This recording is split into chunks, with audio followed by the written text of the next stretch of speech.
mature marketing organizations recognize that there's no sort of one single measurement method that's going to solve all of their problems. And so we work with a lot of these organizations and we help them think about, okay, which marketing measurement method should you use at which different time?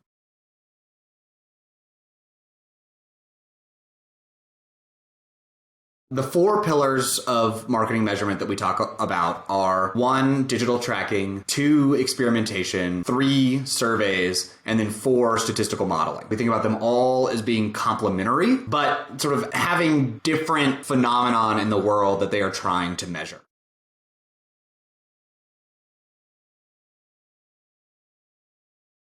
So the first we talk about is digital tracking. So that's this idea of tracking people across the internet, seeing what they click on, what ads they engage with before they purchase.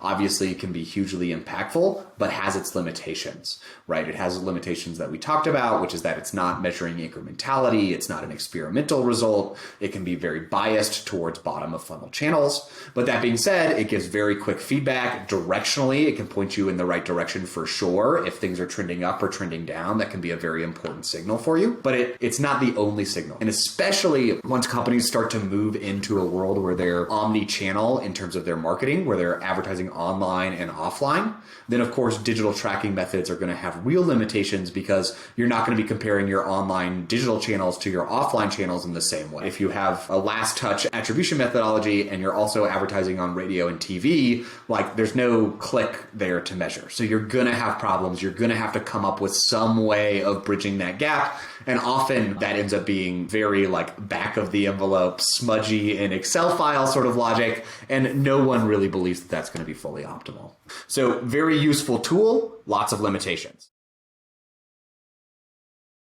Surveys, also very, very useful tool. Give you a lot of insight into how your customers think about your product, potentially where they might have heard about you, but doesn't measure incrementality at all. Experimentation. Super important. If you can do a true randomized controlled trial, right, that's the best way to measure incrementality. But doing a true randomized control trial is very hard, right? That's why pharma companies pay millions and millions and millions of dollars to try to run these trials correctly. They're very, very difficult to run.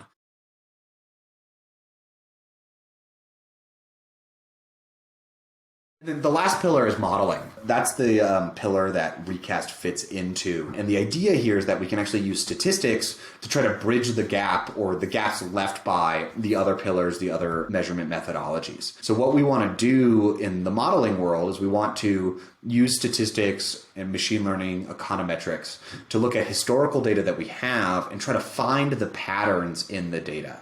So we want to look back historically and say, okay, were there certain time periods where we spent relatively a little bit more on radio, or where we spent relatively a little bit more on influencers, or where we spent relatively a little bit more on TikTok? And then we're going to look and say, okay, in those time periods where we spent relatively a little bit more on those certain marketing channels, did we actually see relatively more revenue while controlling for everything else that's going on in the business? And that's the core idea behind the statistical modeling bucket, and that's what we do at Recast.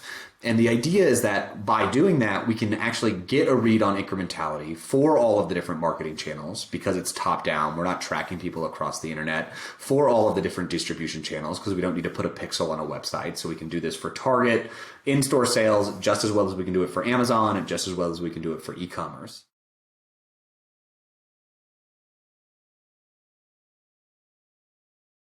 We think is great. We think it's a really powerful tool, but we love when our customers use modeling as an input into their decision-making process alongside these other tools. There's all kinds of complex things that we can do here that actually give marketers the full picture from all of these different measurement methodologies.